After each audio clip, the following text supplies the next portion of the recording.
Hello guys, welcome back to the another video. तो कैसे हो आप लोग? आई होप अच्छे होगे। स्वागत करते हैं आपके एक नए वीडियो में। इस वीडियो में हम डिस्कस करने वाले हैं एलओआई के बाद क्या होगा, बैकग्राउंड वेरिफिकेशन के बारे में बात करेंगे। कौन कौन सा डॉक्यूमेंटेशन आपको कैरी करना है, रेडी रखना है, ऑफर लेटर का टाइमलाइन वगैरह सब बताएंगे। सबसे पहले हम उन लोगों को कंग्रेचुलेशन बोलना चाहता हूं जिन्होंने एलओआई मेल आ चुका है और रिसीव कर चुके हैं। लेकिन एलओआई के बाद बहुत डाउट आ रहे हैं लोगों को, जैसे बैकग्राउंड वेरिफिकेशन में कौन कौन सा डॉक्यूमेंटेशन चाहिए भैया। दूसरी चीज, ऑफर लेटर कब आएगा। तीसरी चीज, कहीं बैकग्राउंड वेरिफिकेशन में रिजेक्शन तो नहीं हो जाएगा मेरा किसी डॉक्यूमेंटेशन के लिए। तो आज की वीडियो में मैं स्टेप बाय स्टेप सब क्लियर करूंगा ताकि आप पैनिक ना करो और प्रॉपरली अपने डॉक्यूमेंटेशन को रेडी रखो। सबसे पहले ये समझना आपको जरूरी है कि एलओआई जो है इसका मतलब क्या होता है।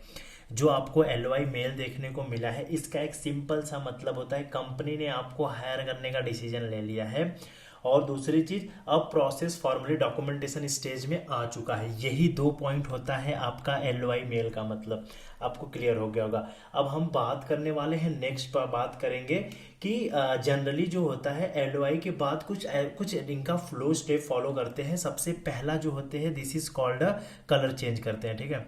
हाँ, उसको क्या बोलते हैं हम लोग? Background verification. Background verification invitation mail बोल सकते हो, या फिर बोल सकते हो कि आपको जो होगा आपको लिंक आ जाएगा। हमने क्या बोला? बैकग्राउंड वेरिफिकेशन इनिशिएट होता है मेल पे या फिर कोई लिंक पे। अब भैया इसमें क्या होता है बैकग्राउंड वेरिफिकेशन में? देखो, आपको एक मेल आएगा, ठीक है, जिसमें इस हम अभी I am talking about first one, जिसमें क्या होगा? बैकग्राउंड वेरिफिकेशन फॉर्म होगा। बैकग्राउंड वेरिफिकेशन फॉर्म होगा। और क्या हो सकता है दूसरा? और क्या होगा? एक वेंडर पोर्टल होती है, ठीक है, एक एक पोर्टल का लिंक होगा। ये दो चीजें होती है। और एक चीज और बता रहा हूं, कभी कभी जो एलओआई के साथ ही आपको देखने को मिल जाता है बैकग्राउंड वेरिफिकेशन, नहीं तो आपको 1 से लेकर 3 वीक का समय भी लग सकता है आफ्टर एलओआई के बाद बैकग्राउंड वेरिफिकेशन के लिए, राइट। अब हम बात कर लेते हैं दूसरी चीज। पहला तो हमने बता दिया बैकग्राउंड वेरिफिकेशन। दूसरी चीज इसमें क्या होती है? दूसरी चीज जो होती है डॉक्यूमेंट, मैंने डॉक्यूमेंट अपलोड प्लस डिटेल बोल सकते हो। डिटेल फिल करना होता है, जिसमें क्या क्या होता है? आपके पर्सनल डिटेल पूछा जाता है। दूसरा क्या होता है? एजुकेशन के बारे में पूछा जाता है। तीसरा क्या होता है? एड्रेस के बारे में पूछा जाता है। चौथा क्या होता है? आईडी प्रूफ, ठीक है। इतनी चीजों की रिक्वायरमेंट होती है। ये हो गया दूसरा। अब तीसरा क्या होता है? बैकग्राउंड। देखो, पहला क्या बताया? बैकग्राउंड वेरिफिकेशन इनिशिएट होता है। यहाँ क्या बताया? बैकग्राउंड वेरिफिकेशन इनिशिएट होता है, बैकग्राउंड डॉक्यूमेंटेशन अपलोड होता है और कुछ डिटेल फिल किया जाता है। अब थर्ड जो बात कर रहा हूं, this is called a background verification होती है। इसमें क्या होता है? इसमें डॉक्यूमेंटेशन को चेक करते हैं। डॉक्यूमेंटेशन को चेक करते हैं। कभी क्लैरिफिकेशन के लिए वो आपसे मांग सकते हैं आपके ओरिजिनल डॉक्यूमेंटेशन। फॉर एग्जाम्पल, आप बोलोगे भैया सर मेरा यहाँ पे 1 ईयर का गैप था। वो बोलेंगे क्यों गैप था? बोलोगे ये कर रहा था, मेडिकल इशू था, ये था। तो उसका कभी कभी, बहुत ही रेयरली केस में आपको क्लैरिफिकेशन मांगा जा सकता है। एंड देन तीसरा ये हो जाता है, जब बैकग्राउंड वेरिफिकेशन हो जाए तो यहां पर रिलीज होता है आपका ऑफर लेटर। ये कब होता है? बैकग्राउंड वेरिफिकेशन क्लियर होने के बाद और फाइनल अप्रूवल, मतलब ये 3 का फाइनल अप्रूवल होने के बाद आपका रिलीज होता है ऑफर लेटर। यहां तक क्लियर है? कोई दिक्कत नहीं है।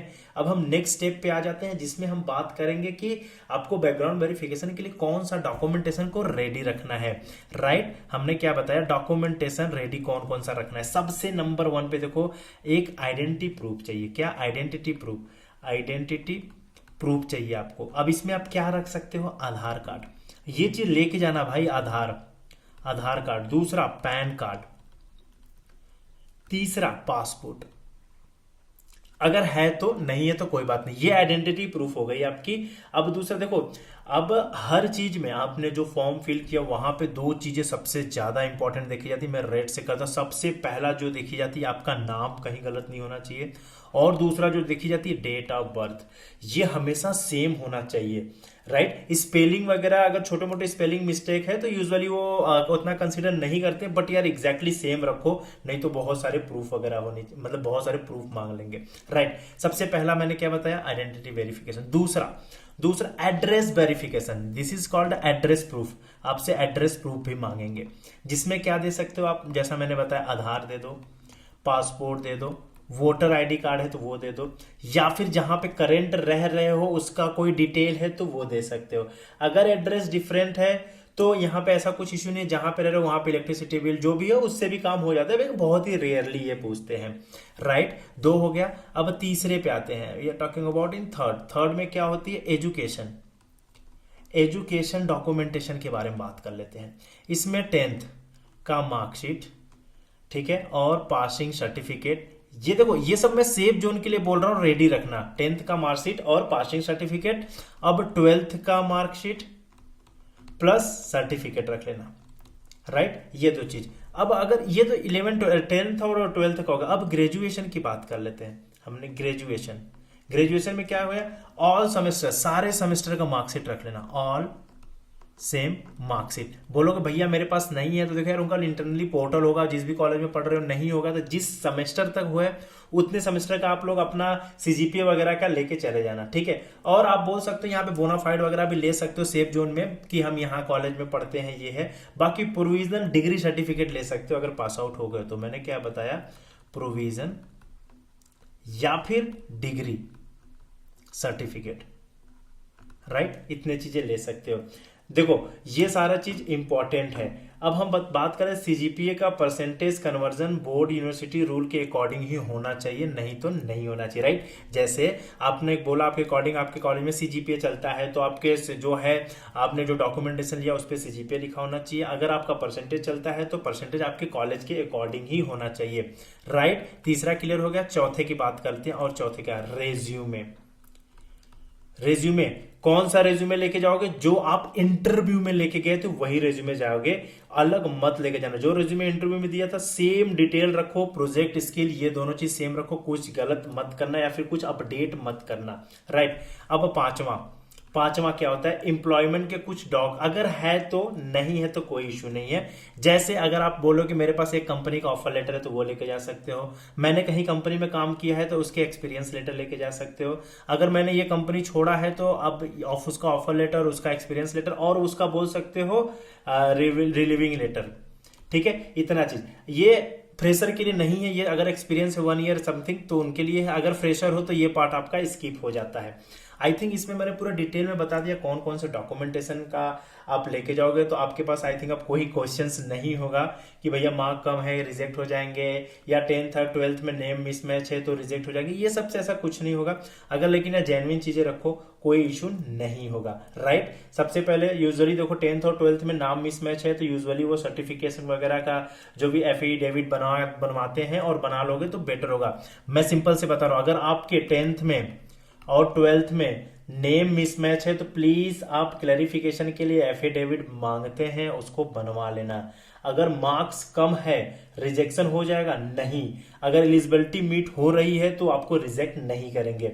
तीसरा क्वेश्चन आपका आएगा भैया गैप ईयर है।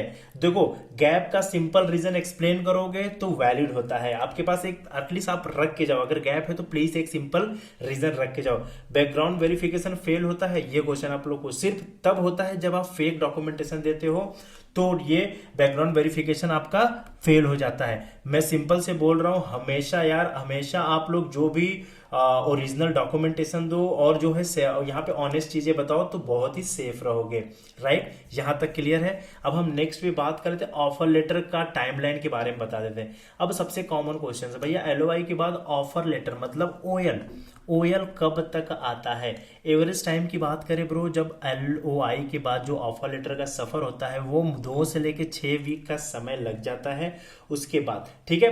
एलओआई के बाद 2 से 6 वीक का लग जाता है। कभी कभी क्या होता है, जो बैकग्राउंड वेरिफिकेशन डिले हो जाता है, बैच प्लानिंग डिले हो जाती है, बिजनेस अप्रूवल डिले हो जाती है, इसकी वजह से थोड़ा ज्यादा टाइम लग जाता है। बट इन एवरेज मान के चलो 2 से 6 वीक का ही समय लगता है, इससे ऊपर नहीं लगता है, राइट। अब इतना चीज याद रखो, अगर आपको एलओआई आ गया है तो ऑलमोस्ट आप सेलेक्टेड हो चुके हो। पैनिक वगैरह मत करना, लिटरली मत करना कि भैया बैकग्राउंड वेरिफिकेशन का लिंक तुरंत आ गया, तुरंत ओएल आ जाएगा, दूसरी मतलब ज्वाइनिंग लेटर सब कुछ है। थोड़ा टाइम लगता है बट डेफिनेटली आपको देखने को मिल जाएगा। पैनिक मत होना, एकदम आराम से रहो।